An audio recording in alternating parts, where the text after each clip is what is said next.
Fala aí, sonhador, fala aí, sonhadora. Eu tenho um recadinho aqui pra você de um novo patrocinador aqui no EmpreendaCast. Eles também ensinam a teoria na prática. Para você dar o seu próximo passo numa pós bacanuda, basta você unir a sua vontade de transformar com conhecimento e a preparação. Lá na pós da Mauá, você cursa Engenharia de Processos, Engenharia de Alimentos, Ciência de Dados, Inteligência Artificial, Engenharia Automotiva, Indústria 4.0 e Automação. Você também faz Engenharia Civil e diversos outros cursos com professores atuantes no mercado e parcerias com empresas admiradas. E olha só, você ainda pode escolher entre especialização, aperfeiçoamento e atualização. Acesse lá mauá.br/pós-graduação e saiba mais como você pode se inscrever. Pós-graduação na Mauá, após que você aplica da teoria à prática. Valeu!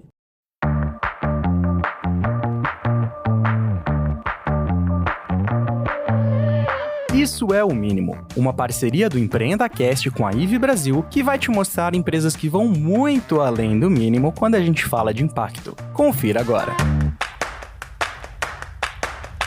Fala, meus queridos sonhadores, beleza? Thiago Lima aqui para mais um episódio do Isso é o Mínimo, o nosso programa exclusivo para pautas de impacto em parceria com a IVE. Você que é ouvinte assíduo do EmpreendaCast já sabe que a IVE é uma empresa que entrega cápsulas de produto de limpeza totalmente naturais na porta da sua casa. Se você chegou aqui agora, corre lá no episódio 44 do EmpreendaCast. E falando em IVE, mais uma vez eu conto aqui com a companhia de Marcelo Ebert no nosso programa. E aí, Marcelão, como é que você tá, meu querido? Fala, Thiaguinho, tudo jóia, cara? E você, beleza? Só alegria, cara. Marcelo, pra quem tá chegando agora aqui e não ouviu os nossos últimos episódios, conta pra gente que história é essa aí da IVE que dá o nome aqui pro nosso programa, a hashtag Isso é o Mínimo. Thiago, isso foi uma coisa que a gente começou a falar logo depois que a pandemia começou, né? Qual deveria ser o papel das marcas nesse período tão importante e tão desafiador que a gente vive. E aí a gente começou a pensar em como é que a gente poderia trazer marcas, pessoas, pensadores, entusiastas, né? Para a gente começar a fazer uma discussão sobre o que daqui para frente a gente deveria mudar, o que daqui para frente a gente deveria deixar de fazer, o que daqui para frente a gente deveria fazer mais, talvez, né? Porque acho que ninguém duvida de que a gente está passando por um momento de grande reflexão e por isso que a gente subiu essa hashtag Isso é o Mínimo, para ver o que daqui para frente a gente deve fazer diferente, que deve representar um mínimo, né? Tem bastante coisa que no passado a gente fazia e hoje a gente olha para trás e não vê mais sentido nessas coisas, né? Eu acho que esse momento que a gente vive agora deve ser um momento bastante fértil para esse tipo de experiência daqui para frente. É isso aí, não dá mais para viver como era antigamente, né? Os tempos são outros e a gente tem que se preocupar cada vez mais com as nossas ações aqui no mundão. Isso aí. E para dividir essa bancada aqui conosco hoje, nós trouxemos Carolina Inharra e Juliana Ramalho, que são cofundadoras da Talento Incluir, uma empresa que desenvolve projetos de consultoria, treinamento, seleção e retenção com o objetivo de apoiar a inclusão de pessoas com deficiência como profissionais e também como consumidores. Elas já impactaram mais de 7 mil profissionais com deficiência na Talento Incluir. Meninas, sejam muito bem-vindas ao Isso é o Mínimo e é um prazer receber vocês aqui. Como é que vocês estão? Tudo bem, obrigada. Prazer é nosso. Tudo certo aqui, gente. A gente está bem feliz pelo convite. Tiago, Marcelo, gratidão aí por trazer a gente para compartilhar a nossa história. Legal, acho que a gente vai aprender bastante com vocês, né? A gente tem um momento aqui, que é aquele famoso momento do elevator speech, né? Imagina que vocês estão... Tem tempo que a gente não anda de elevador, né, Carol e Ju? Mas imagina que vocês estão naqueles elevadores cheios de um prédio corporativo e vocês vão sair para almoçar e vocês encontram, sei lá, um grande investidor ou mesmo uma pessoa que vocês estão querendo contar o que a Talento Incluir faz, né? E vocês têm só o tempo dessa viagem de elevador para contar. Como é que vocês venderiam o peixe de vocês para ele? Como é que vocês explicariam o que a Talento Incluir faz? Nós somos uma consultoria que faz a ponte entre o mercado de trabalho e os profissionais com deficiência. A gente existe para incluir gente com deficiência e até hoje o nosso caminho da inclusão foi pelo mercado de trabalho, pela empregabilidade. Nós preparamos pegamos as empresas que precisam contratar, muitas vezes motivadas pela lei de cotas, e a gente ensina as empresas a fazerem a inclusão produtiva, que é aquele modelo de contratação que todos ganham. A pessoa com deficiência ganha por conseguir executar uma atividade que combina com ela, e a empresa ganha quando todos os contratantes esperam entregas. Então é isso que a gente faz.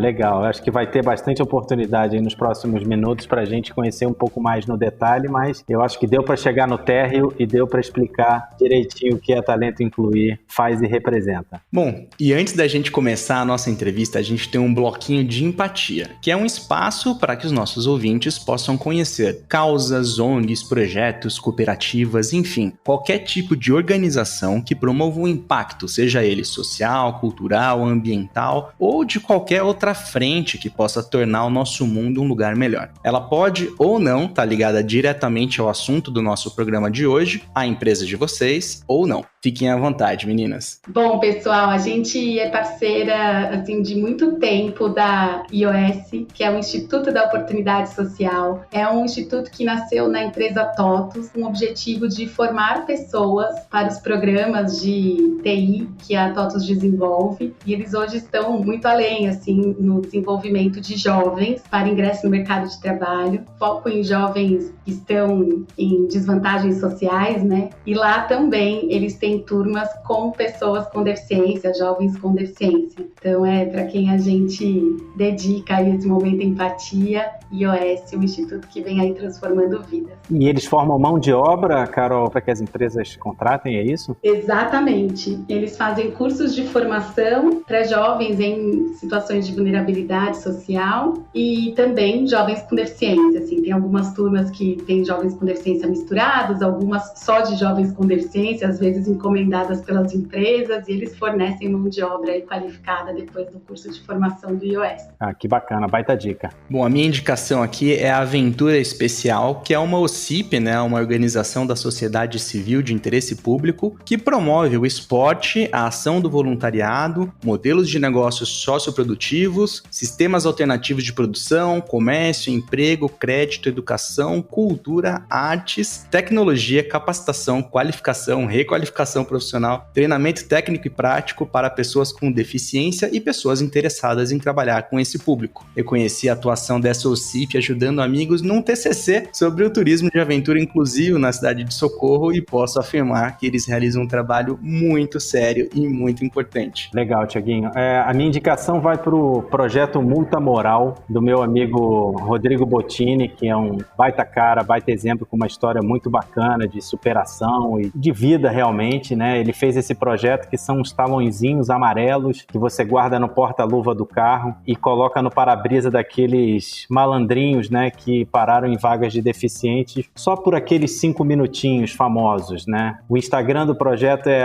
@projeto Multa Moral e o Instagram do Bottini é @rbottini com 2 T's. É um baita amigão, como eu falei. Eu já tive a oportunidade de colocar esses talõezinhos no para-brisa de vários carros e de verdade dá um banho instantâneo de cidadania quando você faz isso e mostra para as pessoas que, Carol depois pode falar um pouco mais, que 5 minutinhos não são 5 minutinhos, né, Carol? Exatamente, esses 5 minutinhos prejudicam muito quem precisa, gente. Eu lembro de uma ação, Marcelão, rapidinho aqui, quebrando a nossa pauta, mas é porque acho que tem a ver. Foi uma ação que foi realizada no exterior, onde uma ONG, se não me engano, eles pegavam carros, estavam estacionados também de forma irregular em vagas para pessoas com deficiência, e eles colavam post-it no carro inteiro. A pessoa ainda tinha aquela situação, né, de ter que tirar os post-its para conseguir sair com o carro da vaga, né, e aí super viralizou, porque todo mundo filmou, né, jogou nas redes sociais e tal. Serve como uma forma aí de você tentar fazer com que a pessoa pense um pouco mais, né, na atitude dela aí, porque ao mesmo tempo que, poxa, tá sendo desagradável, né, o cara tem que ficar ali tirando os papeizinhos, imagina para quem precisa de verdade usar aquela vaga e não consegue, né, muitas vezes ela tem que ir muito mais longe, em lugares que não tem acessibilidade depois para ela conseguir chegar onde ela precisa, né? Essas vagas são importantes porque tem pessoas que realmente precisam delas, né? A gente não pode ocupar só porque,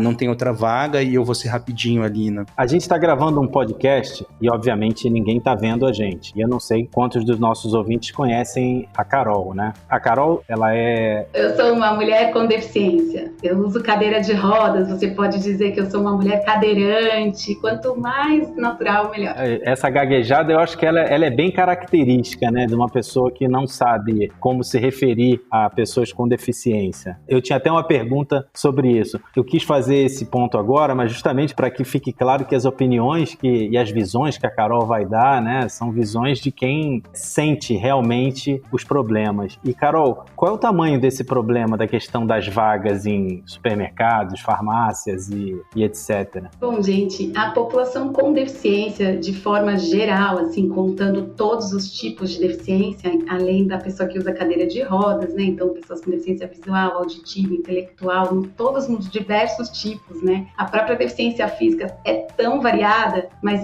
essa população corresponde a 24% da nossa sociedade. A cada 4 brasileiros, 1 tem deficiência. Então, o tamanho, né, do drama. Agora, obviamente, a questão das vagas de estacionamento, elas são direcionadas para quem tem dificuldade de locomoção, né? A gente não tem um problema desse tamanhão, né? Acaba sendo um público reduzido. Especificamente, qual é a população que usa cadeira de rodas ou muletas, com dificuldade expressiva de locomoção? Infelizmente, a gente não tem uma pesquisa tão que a gente possa se basear para entender número. Mas com certeza é muita gente, né? E cada vez mais, com mais oportunidades, pessoas saem de casa, mercado de trabalho abrindo portas, a gente vê cada vez mais no Brasil gente com deficiência nas ruas. Você dirige, Carol? Eu dirijo desde o primeiro ano, assim, da deficiência, tive a oportunidade de ganhar um carro, ganhei mesmo de amigo de família, assim, é muito legal quando a gente passa por uma dificuldade, né? Quanta gente ajuda. E carro, assim, para uma pessoa com dificuldade de locomoção, significa muita liberdade, porque o Brasil é muito sem acessibilidade e depender de transporte público e acessibilidade urbana deixa muita gente em casa. E de 10 vezes que você sai de carro, quantas vezes você tem problema de encontrar o seu espaço ocupado por alguém que não deveria ocupar o seu espaço? Eu acho que umas 8.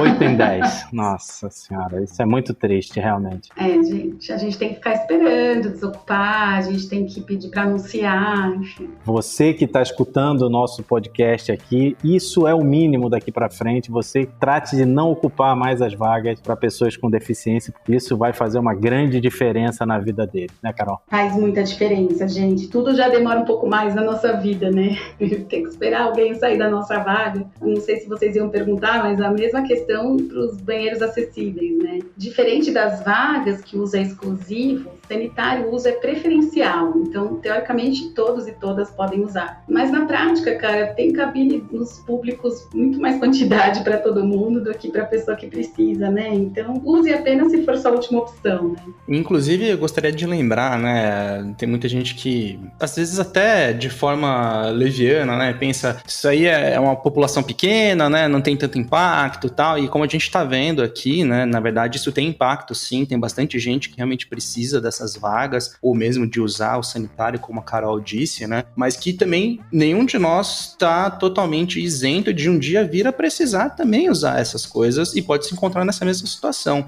Eu vou tomar um tempinho agora do episódio rapidinho. Eu tenho um tio que ele desenvolveu esclerose múltipla lateral. Pessoa super saudável a vida inteira, lá com seus 50 e tantos anos, descobriu a doença, começou a perder a mobilidade do corpo e hoje ele depende de acessibilidade para tudo na vida dele. E assim, o carro dele precisa ser um carro grande, porque ele tem uma cadeira motorizada, que tem um elevador atrás e tal. Então, assim, a vaga ela já é específica para isso, porque essas pessoas precisam de mais espaço do que nós, que não temos... Desculpa, Carol, eu tô falando aqui sem nenhum conhecimento da forma correta de falar isso. Se você quiser me corrigir, pode me corrigir, tá? Mas nós que não temos nenhum tipo de deficiência, seja ela de nascença ou adquirida com o passar do tempo, nós não precisamos de tanto espaço espaço, assim, né? Então essas pessoas, elas têm necessidades não só porque a vaga é mais próxima da onde ela vai fazer as compras ou o que quer que seja, não é porque aquela vaga, de repente, tem um espaço maior, então eu que tenho uma caminhonetona vou colocar a vaga lá porque as outras vagas são apertadas, né? A questão não é essa. São necessidades específicas que essas pessoas têm e que a gente pode vir a ter também no futuro, né? Então, é uma questão de consciência mesmo, né? Você se tornando consciente disso, você evita um transtorno para muitas pessoas, né? E que, quem sabe, evitando transtorno para outras pessoas, você acaba também evitando um transtorno que você possa vir a ter no futuro, né? Tiago, lembrando que essa regra de vagas não é só no supermercado, nos lugares de lazer, é nas empresas também, para os funcionários com deficiência. Então, a gente já passou algumas situações da Carol tá indo falar lá com o presidente de uma empresa, uma que não tinha uma vaga para ela, então ela teve que parar longe, a gente acabava tendo que ir muito antes para uma reunião, porque sabia o perrengue de passar por todo o estacionamento para que ela pudesse chegar, então muitas vezes a gente até desiste, vai de táxi, e fora daí, a vaga é só o primeiro passo, tá? Não tinha rampa, o presidente geralmente fica nos andares mais altos de um prédio que às vezes não tem acessibilidade até ele, enfim, o estacionamento é só o primeiro passo dessa falta de acessibilidade. A gente, até completando o que o Tiago disse, né, todo mundo que quer envelhecer provavelmente vai ter alguma dificuldade de visão, de audição ou de locomoção, né? Então, todo mundo está sujeito mesmo, né? Porque ou você ou algum parente seu em algum momento vai precisar de alguma ajuda e até de uma vaga reservada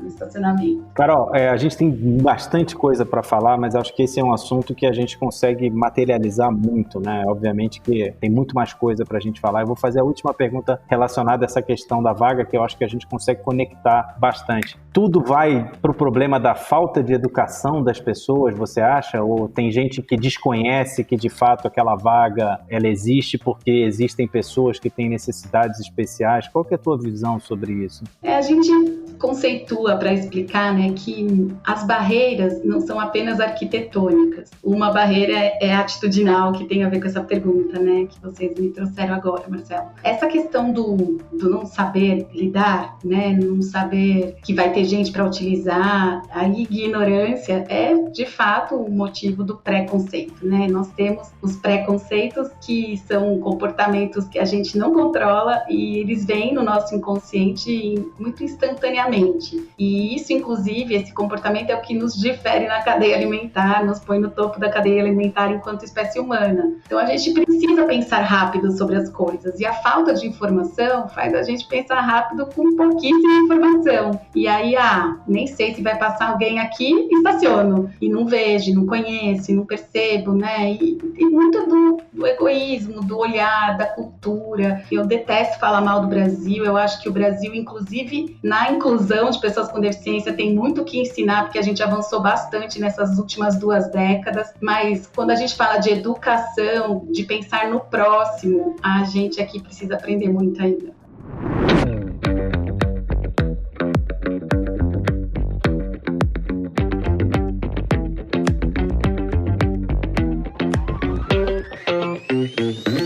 Meninas, a gente vai falar bastante da história da Talento Incluir, né, que é uma história muito bacana, né? Mas antes de entrar na história da empresa que vocês criaram, a gente queria que vocês contassem um pouco sobre vocês, sobre como vocês enxergam esse propósito que levou vocês a criar a Talento Incluir. E acho que também, como perguntas adicionais, se vocês se lembram a primeira vez que vocês se viram pensando em fazer algo de impacto. Ju, você pode começar com essa? Bora lá, começa então.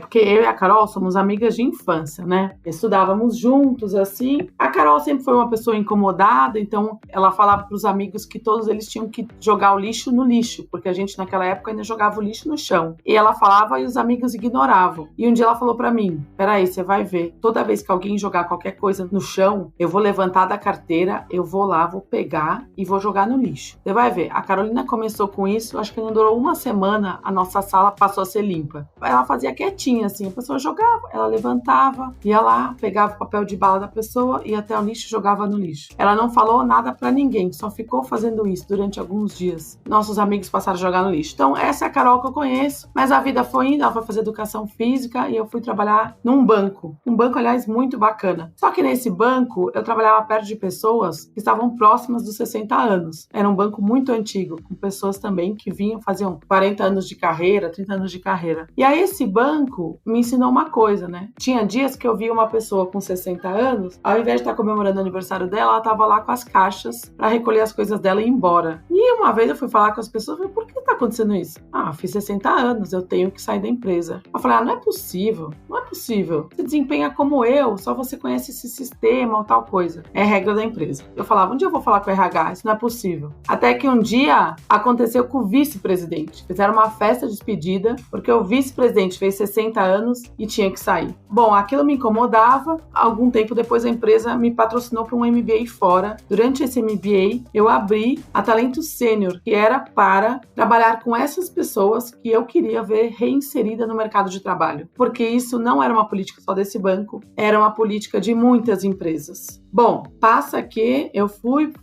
iniciei essa empresa. Quando eu voltei, a Carol começou a me contar da lei de cotas e contar que as empresas estavam procurando-a, primeiro oferecendo vaga de trabalho para ela que não tinha a ver com a qualificação dela. E ela estava incomodada. Mas ela percebeu que existia um nicho, um mercado para isso. Eu, na Talento Sênior, via que não existia um mercado para isso. Quando eu batia na porta das empresas, tudo que elas falavam era me dar o currículo das pessoas com 60 a mais, mas não estavam dispostas a abrir uma oportunidade para uma pessoa 60 a mais. Eu achei que em 2008 não tinha mercado para isso. Então a Carol, a gente foi fazer uma palestra do Sebrae chamada Empretec, a gente no break foi tomar um cafezinho, começou a conversar, falou, poxa, a Carol já tem cliente, ela tem demanda porque existe uma lei. Eu tenho a empresa aberta, mas não tenho cliente, porque ninguém quer falar sobre isso ainda. Ninguém via valor, né? Ninguém via valor. Eu falei, vai ser muito difícil eu levar essa ideia à frente. A Carol tinha chamado o movimento dela de Movimento Incluir, eu tinha Talento Sênior. Naquele break, no café, a gente uniu as duas e chamou Talento Incluir. A gente não voltou para a sala de aula para terminar a palestra, a gente ficou no café, montou a Talento Incluir naquele momento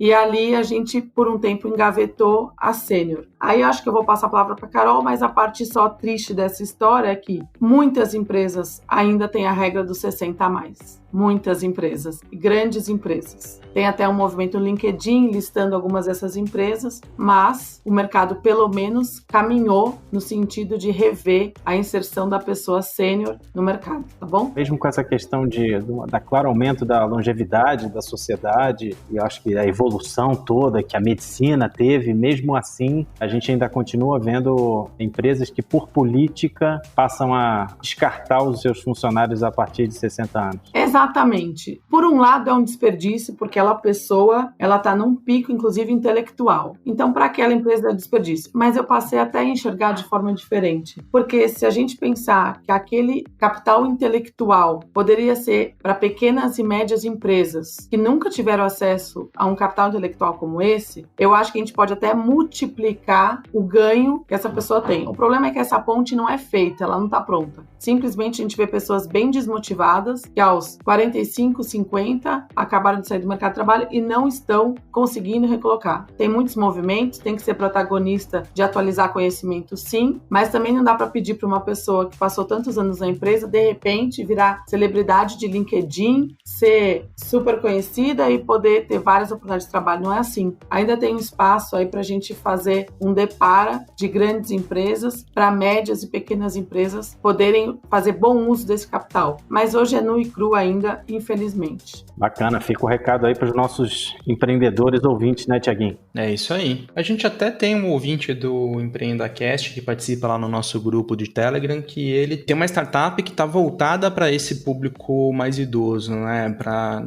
criar novas oportunidades para eles, não só de trabalho, mas a gente sabe que ainda é um caminho muito longo, que ainda tem bastante coisa para ser feita, né? E que cada vez mais a população está ficando mais velha, né? A pirâmide está se invertendo, então a gente precisa pensar cada vez mais, né? Como é que a gente vai chegar lá na outra ponta, né? Como é que vai ser o nosso futuro e o que a gente espera e o que a gente quer conseguir com isso, né? Como é que essas pessoas, como a Ju falou, são aí expoentes intelectuais, hoje estão sendo deixadas de lado, né? E no futuro vai ser a gente, né? Infelizmente. Então, o que a gente vai fazer para mudar isso? Carol, conta um pouco pra gente sobre você. Quem é a Carol?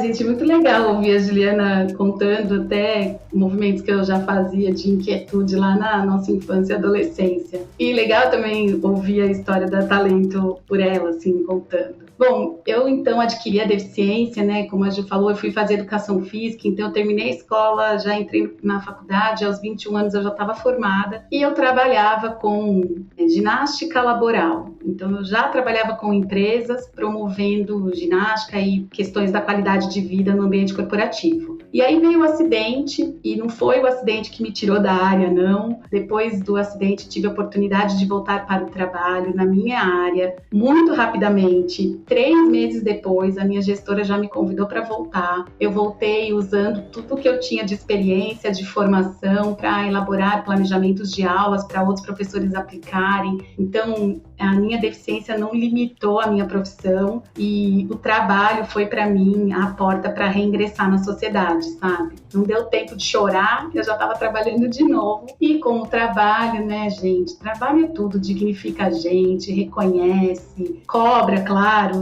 mas também me deixou de volta para a sociedade e continuei sonhando, né? Eu tinha 22 anos, né, quando o acidente aconteceu, foi 1 ano depois que eu me formei na faculdade, muito recém-formada, muito começo de carreira e voltei para as empresas mais para frente, até inicialmente eu trabalhei em home, mas aí fui ficando mais independente. Menos de 2 anos depois eu já estava nas empresas dando aula. E aí a minha história se encontra com a parte que a Ju falou. Eu fiquei incomodada que as empresas que iam me contratar me oferecendo vagas que não tinham nada a ver com o meu perfil, para ser telefonista, secretária, e impulsionadas pela lei de cotas. Incomodada com isso, eu falei, acho que as empresas podem aprender com a minha história, porque na minha história, antes de olhar para a deficiência, eu fui vista como uma profissional com as competências e com o potencial de desenvolvimento que eu tinha, né? E foi assim, gente, que eu comecei a trabalhar com inclusão no mercado de trabalho. Carol, de acordo com a nossa pesquisa aqui, que eu não sei se está correta, eu queria confirmar com você, a lei de cotas é uma lei de 1991 que prevê a contratação de pessoas com deficiência, que varia de 2% a 5% das empresas com mais de 100 funcionários. Existe até uma multa para as empresas que não cumprem isso. É verdade isso? É desde 91 que essa lei existe? Exatamente, desde 91 a lei foi escrita, mas regulamentada em 2004. Então a gente teve esse espaço aí de anos que a lei não tinha regulamento, então também não tinha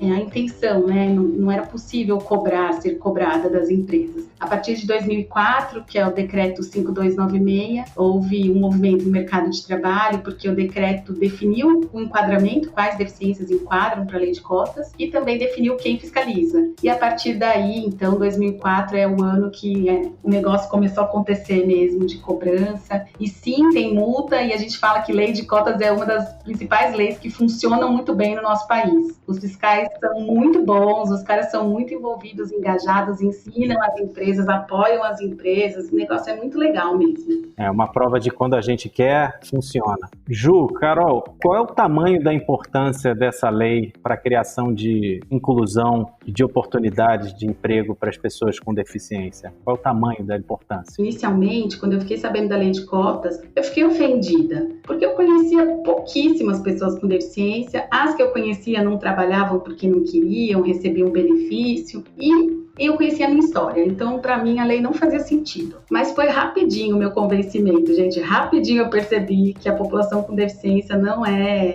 a minha história, não viveu a minha história. Eu sou uma história de sorte, de privilégio, a maior parte das pessoas com deficiência está excluída em todos os seus processos que antecedem o trabalho, que a gente gosta de destacar que são os principais pilares da vida dos seres humanos, que é a saúde e a escola, né, a educação. Então, se você não tem condições de saúde, não consegue chegar na escola. Se chega na escola, qual é a acessibilidade em todas as dimensões que eu comentei aqui, que não é só acessibilidade arquitetônica, a gente tem a questão da atitude, a questão dos métodos pedagógicos. Então, as pessoas com deficiência, quando chegam no mercado de trabalho, elas estão muito atrás na linha de largada, sabe? Elas estão 50 metros atrás na corrida de 100 metros. Então, a gente precisa da lei. A lei é muito expressiva. Ela já incluiu aproximadamente 500 mil pessoas de 2008 até hoje, que é quando, de fato, a fiscalização está medindo isso. Então, a gente vê o reflexo disso não só na vida das pessoas com deficiência, mas como na economia do nosso país, gente. Não dá para a gente ter 24% da população do Brasil não contribuindo para o Brasil crescer, né? E sendo subsidiada pelo governo. Você começou a explicar, né, a responder a pergunta que eu te fiz, tocando num ponto que a gente é campeão, né, como sociedade, que é a questão da desigualdade. Você consegue já perceber que desde que essa lei começou a ser aplicada em 2004, a gente começou a ter algum tipo de reflexo positivo para a redução dessa desigualdade antes mesmo das pessoas chegarem no mercado de trabalho, Carol? Percebo sim. Inclusive, como vocês me fizeram a pergunta de 0 a 10, quantas vezes você não encontra vaga, no começo, quando eu sou acidente em 2001, era 11.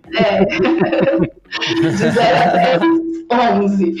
E aí eu vejo essa melhora, e não só nisso, né, assim, a questão até da lei da educação, a gente tem hoje, a criança tem direito de ter um intérprete de Libras na sala de aula, a gente vê as escolas não podendo mais negar a matrícula de alunos com deficiência. Isso não significa que a educação está resolvida, porque não poder negar não significa que as escolas incluem os alunos, né, algumas têm que pegar a goela abaixo o aluno, e às vezes é até pior para todo o processo de desenvolvimento da criança. Mas a gente tem avanços muito expressivos no consumo e no interesse das empresas pelas pessoas com deficiência. Então, eu sonhava em ver pessoas com deficiência em comercial de TV ou de redes sociais, e isso é cada vez mais presente. E isso tem a ver com o país capitalista que a gente vive. Se pessoas trabalham, pessoas consomem, então existe um interesse comercial na gente, né? E isso muda tudo. A imagem já não é mais do pedinte, a imagem é da pessoa que trabalha, que consome, e isso melhora muito a forma que a gente é enxergado na sociedade. Muito legal. Acho que essa é uma notícia excelente e é um mercado numeroso, como vocês comentaram, né? 24% da população é um número muito importante. Ju, a gente sabe que vocês já comentaram, acho que vocês têm 13 anos de vida, certo, Ju? Certo, desde 2008. Desde 2008, né? E já passaram, pela pesquisa que a gente fez aqui, milhares de pessoas com deficiência já foram treinadas e já foram colocadas em empresas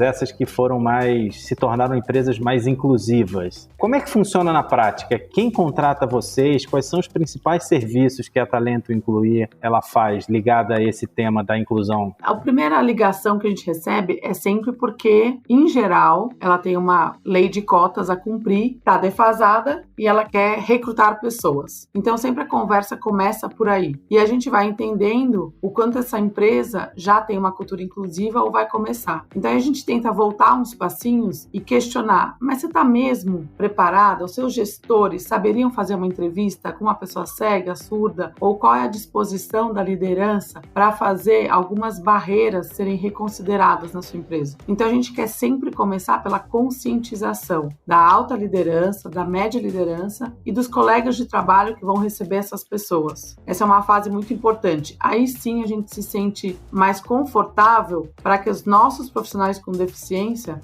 possam entrar nessa empresa. Aí a gente passa para o momento de recrutamento. No momento de recrutamento, a gente pode achar pessoas prontas, ok, isso é um sucesso no perfil, ou a gente pode não achar, porque muitas vezes a gente trabalha com empresas que se dizem ter uma barreira muito grande. E a verdade é que as pessoas com deficiência ficaram, sim, para trás na educação. Elas já tiveram uma falta de acesso à saúde, depois tiveram na educação, quem diria no mercado de trabalho. Então, a gente tem que fazer as empresas empresas enxergarem, se você quer de fato incluir, tem que rever um pouquinho as barreiras de entrada. A gente tem feito para grandes empresas um processo muito bacana de capacitação. Então, elas entendem que nós não temos como achar pessoas prontas porque elas precisam. Nós procuramos pessoas de ensino médio, conseguimos trazer para a empresa, elas recebem treinamentos comportamentais para que elas saibam ser protagonistas da sua própria carreira. A gente muitas vezes encontra pessoas um pouco com um cenário de vitimização por tudo que já passaram. Isso no mercado de trabalho pode ser muito prejudicial, que elas têm que tomar liderança e que elas têm, pela capacidade de entrega delas, chance de ser promovidas como qualquer outra. Nesse momento, a empresa entra com a capacitação técnica. Muitas vezes, 2 meses depois, o profissional está pronto para entrar naquela empresa. Ele foi treinado, teve absorção de cultura. O profissional que ela antes não encontrava, pronto, com um pouco de esforço, com 2 meses ali dos líderes atuando naquela equipe, ela está pronta para entrar no mercado de trabalho. Isso faz muita diferença, a gente adora empresas que conseguem enxergar o benefício da capacitação. E aí, depois que estão contratando, a gente tem que sempre monitorar, né? Monitorar o clima, entender se elas tiveram de fato acesso a promoções, estão tratadas com equidade, não igualdade, né? Equidade, porque essas pessoas muitas vezes vão sim precisar de algum apoio específico para que tenham as mesmas oportunidades de crescimento. Então, tem que entender se o gestor teve naturalidade para tratar o tema perante a equipe, se caso ela tenha necessitado de ferramentas específicas, de acessibilidade tecnológica, se isso foi colocado para ela, se foi colocado acessibilidade arquitetônica. Muitas vezes a gente pensa pequeno na acessibilidade, que é só ela chegar ao trabalho, mas aí todo mundo vai almoçar ali na Faria Lima, porque é o ambiente que ela está, e na Faria Lima ela não consegue ir junto com o pessoal da equipe para o restaurante. Então, de fato, ela não está sendo inserida, porque a gente sabe que o ambiente do cafezinho, assim como o ambiente do almoço e do happy hour, é muito importante para a integração na equipe. E se ela não está tendo essa oportunidade, então esse tipo de coisa que a gente tem que ajudar a empresa a enxergar e que o líder possa ter uma voz ativa nisso para evitar esse tipo de aborrecimento. E basicamente é isso, tendo conscientização, um recrutamento bem feito com o perfil correto, fazendo acessibilidade e essas ações de monitoramento, a gente considera que a empresa está num excelente caminho para incluir de fato.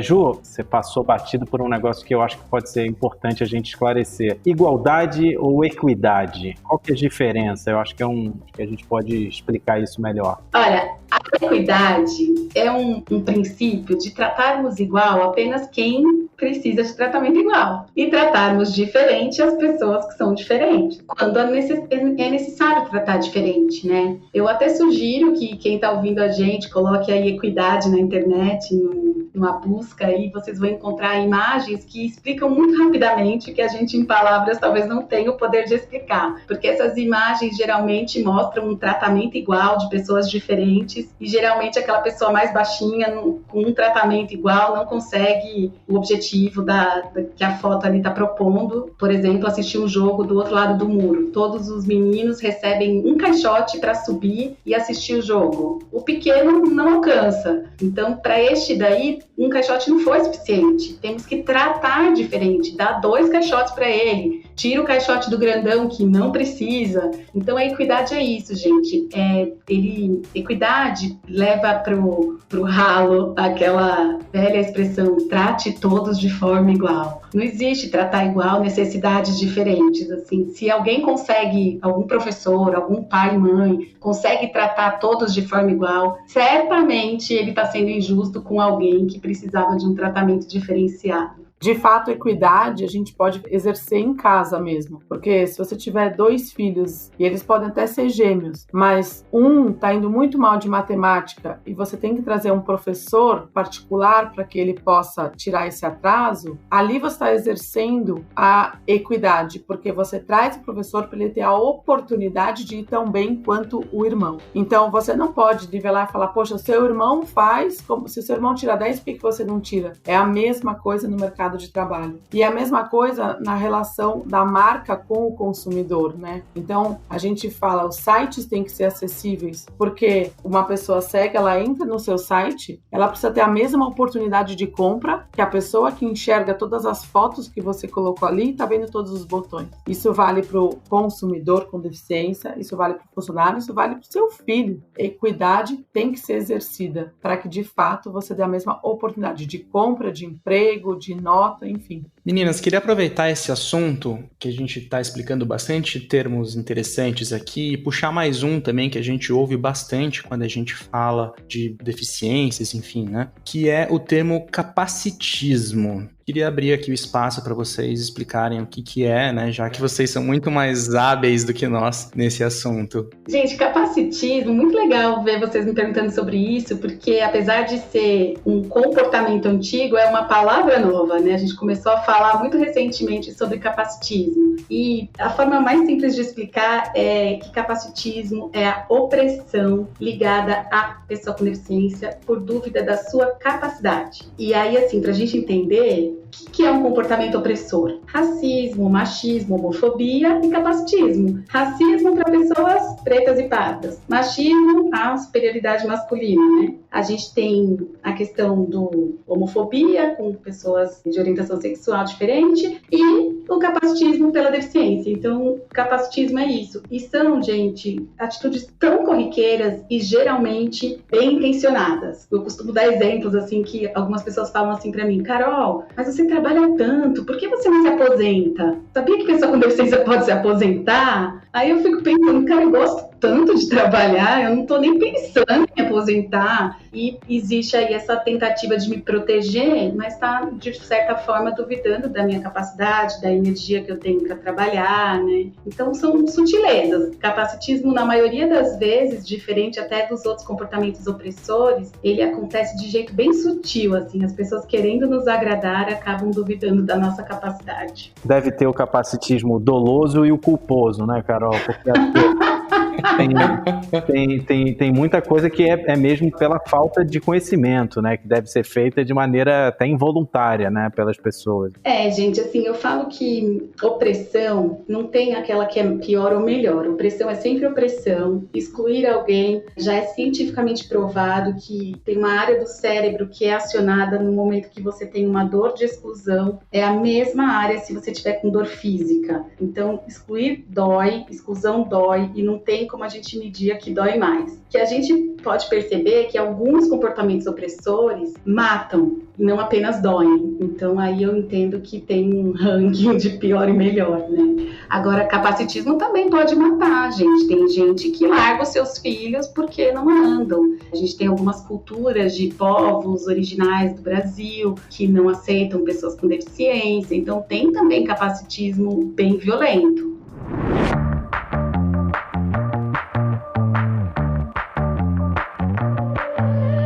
Vamos trazer para o ambiente corporativo, lembrando a minha vida passada de gestor de um banco grande, né? Imagina que eu tivesse um time de analistas, Carol, e dentro desse time de analistas tivesse uma pessoa com portadora de deficiência.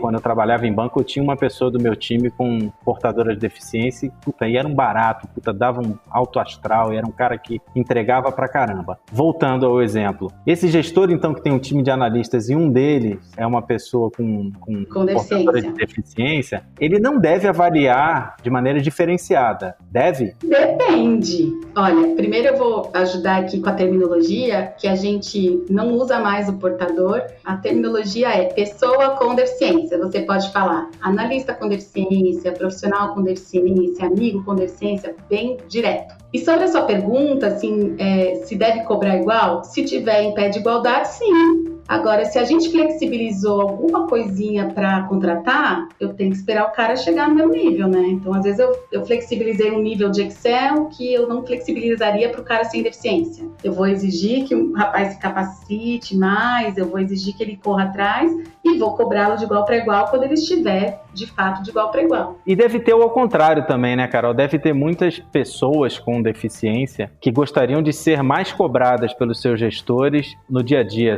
Tem isso? Com certeza tem, com certeza tem. Eu pego muitos cases, assim, quando a gente está acompanhando aquele projeto que a Ju falou, que é a parte de medir, né, se está ficando tudo bem mesmo, depois que a pessoa está contratada. E a gente pega cases, assim, que são bem curiosos. Uma vez um gestor falou assim para mim, olha, eu não posso cobrar o horário daquele rapaz. Ele trabalhava numa loja. Loja tem horário para abrir, tem horário para fechar, tem que cobrar horário. E eu não posso cobrar daquele rapaz porque ele tem dificuldade de locomoção, ele mora muito longe, eu já sei o esforço que ele faz para chegar aqui. Todo dia ele chega meia hora atrasado. Mas ele é bom nas vendas, ele bate as metas dele mesmo com essa meia horinha de atraso. E aí o gestor perguntou o que eu achava disso. Eu falei assim, bom, por enquanto para mim faz sentido, ele é bom nas vendas, você entende que ele tem mais dificuldade que os demais. Agora, se você tivesse uma vaga para subgerente, você pensaria nele? Ah, não, porque ele não chega no horário. Eu falei, então você tem que cobrar o horário do cara, porque senão ele está sendo privado de crescer porque você não cobrou uma coisa que ele deveria cumprir. Eu lembro que quando eu voltei para o escritório, depois do meu momento em home office até eu ficar mais independente, a primeira coisa que minha gestora disse para mim, Carol, eu não sei se você demora 1, 2 ou 3 horas de manhã para ficar pronta. O seu horário é 8h30. Na hora eu até engasguei, eu falei, ai,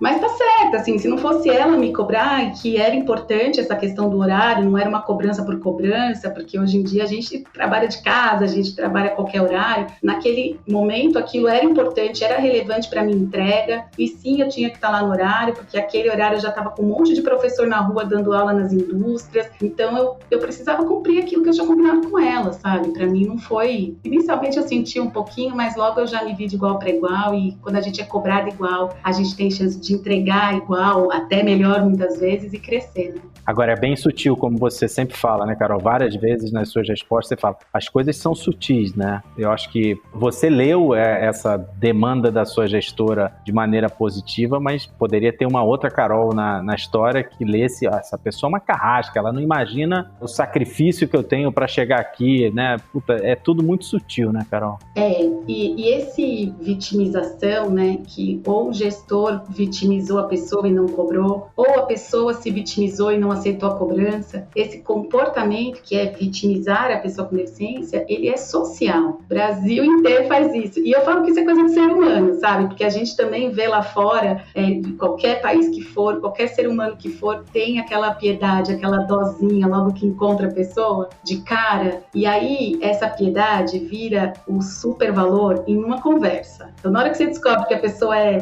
muito mais independente do que você imaginava, que a pessoa é casada, tem filho, tem empresa, aí você começa a falar, gente, essa mulher é super. E o rótulo do super é tão perigoso quanto o rótulo do coitadinho. Eu costumo dizer que a capa do super-homem, da super-mulher, é mais pesada do que eu consigo aguentar, gente. Eu gosto de ser cobrada como um ser humano, nada de me cobrar como super, porque eu sou uma pessoa com defeitos, qualidades, alegrias, tristezas, assim como todas as outras. Meninas, quais foram os principais desafios que vocês encontraram no início da Talento Incluir? E eles são parecidos, mais ou menos, com o que vocês encontram hoje, depois desses 10 anos? Nossa, boa pergunta.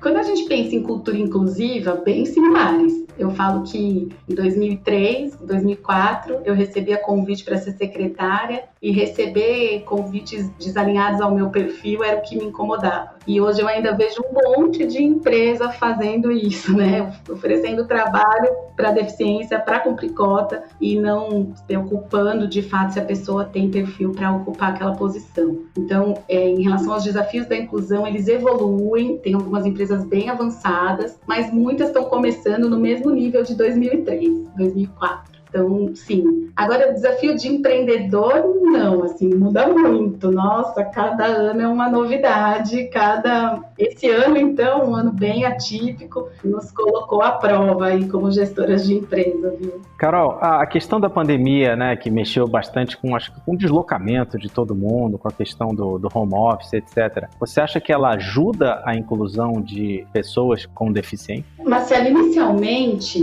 eu mesma escrevi um artigo, fiz uma live com esse tema, era assim, em home office somos todas iguais, com essa provocação, né? E aí, claro, obviamente não somos, porque o carente não tem internet online, né? Os alunos de escola pública não estão tendo aula esse ano. Então, obviamente não somos, mas quando você pensa na entrega, no online, no home office, as empresas cobram entrega. E aí tanto faz qual é a orientação sexual, qual é a cor, qual é a condição de deficiência. Então, nesse sentido, é bem importante que as pessoas com deficiência estão mostrando que podem trabalhar e entregar, porque a distância tem menos barreiras para impedi-las disso, né? Então, nesse sentido, sim, está sendo bastante vantajoso. A maior parte das pessoas com deficiência dizem, a gente fez inclusive uma pesquisa em agosto desse ano, com as pessoas pessoas com deficiência, como é que elas estão entendendo o home office, né? E a maioria diz que está melhor com o gestor, que está conseguindo entregar mais. A maioria não se vê no grupo de risco, é legal dizer isso, que acho que são 86% de mais de 5 mil respondentes não se entendem no grupo de risco. E no paralelo a gente viu empresas afastando pessoas com deficiência antes de tudo, logo no começo, achando que todas são grupo de risco. Então, para alguns pontos, o home office ajudou muito, mas quando a gente pensa em acessibilidade, algumas barreiras ainda estão impactando, principalmente pessoas com deficiência visual e baixa visão, porque a tecnologia não tem acessibilidade em todos os recursos que as empresas hoje estão utilizando, e para pessoas com deficiência auditiva, que a comunicação já é comprometida no ao vivo, e aí no online, se a gente fecha a câmera, o surdo não entende, porque ele precisa acompanhar a leitura labial, precisa de legenda. Então, as questões de acessibilidade estão prejudicando a inclusão.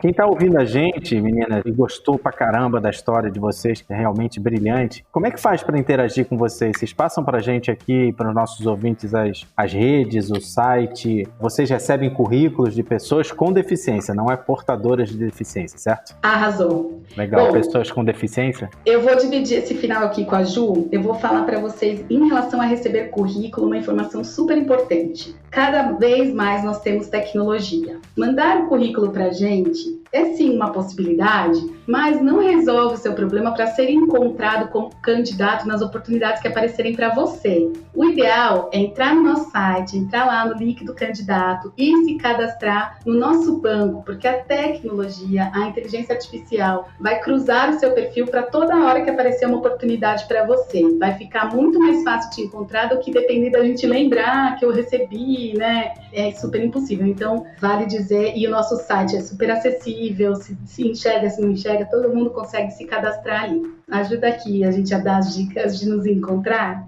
Estamos no Facebook, no Instagram, no LinkedIn bastante ativos, e temos YouTube e temos as nossas lives. Na pandemia fizemos lives semanais. Tem a live que é o Talento Incluir Aconselha, voltada à pessoa com deficiência. Nós temos muitas lá no YouTube, vale procurar. Hoje mesmo teve uma muito bacana com uma médica do trabalho, dando as dicas do que deve constar no seu laudo para você poder concorrer a uma vaga de pessoa com deficiência. E temos algumas lives para as empresas também, então as pessoas que trabalham em RH e precisam aprender sobre o tema de diversidade, de inclusão de pessoas com deficiência, também temos o blog e muito material lá. Vale a pena estudar, porque a gente acha que basta não ser preconceituoso ou porque eu conheço alguém com deficiência, eu sei como funciona o tema. A verdade não é essa. Quanto mais a gente estuda, mais a gente entende que somos todos preconceituosos em desconstrução, como disse a Tabata Conte, nossa colega. Meninas, a gente tem um momento cultural aqui, onde a gente pega aí dicas com vocês de podcasts, livros, séries, filmes, enfim, qualquer coisa cultural que vocês queiram divulgar aqui. Pode estar relacionado com a Talento Incluir, pode estar relacionado com a questão da deficiência, ou pode ser só alguma coisa que vocês querem divulgar aí para que as pessoas possam curtir, principalmente nesse momento que a gente está vivendo de isolamento social, mas alguma coisa aí para as pessoas se entreterem. Bom, eu quero compartilhar uma dica que tem a ver com diversidade, que é o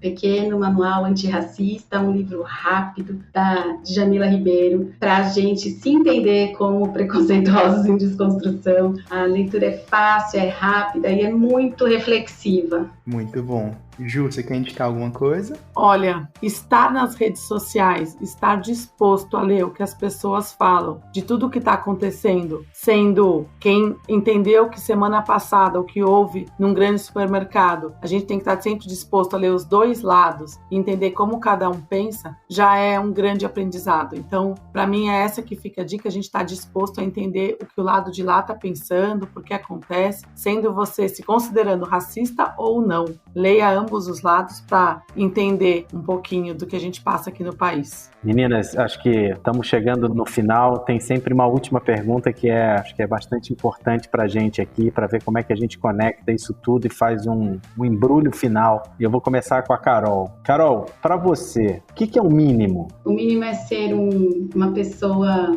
aberta a aprender e se transformar diariamente e exercitar a empatia, né? Sempre ouvir a história do outro. Legal. Ju? Para mim, o mínimo é sempre o autoconhecimento. Na verdade, ele é o mínimo e é o máximo. É onde você tem que começar e é onde você vai ter os maiores progressos. Então, é sempre ter alguma coisa que seja uma terapia, uma leitura, um tempo seu para olhar para si e ver o que é possível melhorar. E isso as empresas também podem fomentar. Eu não acreditava, mas eu acho que muitas iniciativas que as empresas passaram a ter, como o Mindfulness, como o do Google, aquele Search Inside Yourself, vale como iniciativa para que os seus funcionários reflitam qual é a parte deles na cultura da empresa, na cultura do país e como cidadãos. Infelizmente, a gente precisa chegar ao final desse episódio. A gente poderia ficar aqui mais umas 2 horas fácil conversando, né? E aprendendo, né, Thiaguinho? E aprendendo, sem dúvida nenhuma. Tem muitos assuntos aqui que a gente queria abordar ainda, então fica aqui esse gostinho de quero mais no final desse episódio. Mas a sensação aí de que a gente conseguiu trazer muita informação bacana, conseguimos aprender bastante e talvez também ensinar um pouco aí para os nossos ouvintes através das falas das nossas convidadas que deram um show. Bom, certamente, então você terminou esse episódio tão empolgado quanto eu para mudar esse mundão. Então corre lá nas nossas redes sociais, que é tudo @empreendacast, e nas redes sociais da IVE, que é @IVEBrasil. Lembrando que IVE é YVY e que Brasil é com S. Conta lá pra gente o que você achou desse episódio e o que você tá fazendo para mudar esse mundão e causar um impacto. Aproveita, acessa o site da IVE, conhece os planos e os produtos deles e ainda garante um descontinho aqui de 10% na conta do EmpreendaCast usando o cupom EmpreendaIVE na sua assinatura. E aí, Marcelão, gostou desse programa, meu querido? Mais um golaço, né? A Ju e a Carol acho que deram uma série de lições aqui pra gente, foi demais. Sem dúvida, foi um baita programa mesmo. E você aí, ouvinte, gostou? Então clica aqui no botão seguir ou assinar do seu agregador de podcasts, assim você recebe todos os programas sempre que eles forem lançados. E não esqueça de deixar aqui a sua avaliação ou comentário se o seu tocador de podcast tiver essa função. Isso ajuda a gente a balizar o nosso trabalho por aqui. Se você quiser falar diretamente comigo ou ficar por dentro do que eu tô aprontando além do EmpreendaCast, é só me adicionar lá no Instagram, @tilima. Lembrando que meu nome não tem H. A gente se vê no próximo episódio. Não deixe de conhecer os outros programas do EmpreendaCast. Até a próxima e tchau! Tchau! Obrigado, gente!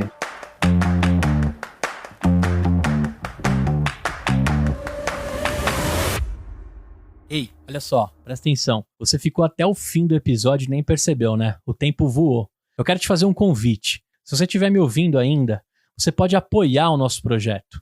www.empreendacast.com.br/apoio. Lá você consegue contribuir com o valor que você quiser e todo o dinheiro é pra gente comprar mais equipamento, pagar o nosso estagiário, o Luquinhas, que cuida das postagens e deixar cada vez mais forte a nossa comunidade. Então, se de alguma forma a gente entrega um conteúdo bacana pra você, eu te faço um convite. Apoie o nosso projeto, participe de grupos de mentoria exclusivo e de alguma forma a gente vai tentar também, na sua jornada, te entregar conteúdo diferenciado e bastante desconto aí da nossa rede de parceiros. www.empreendacast.com.br/apoio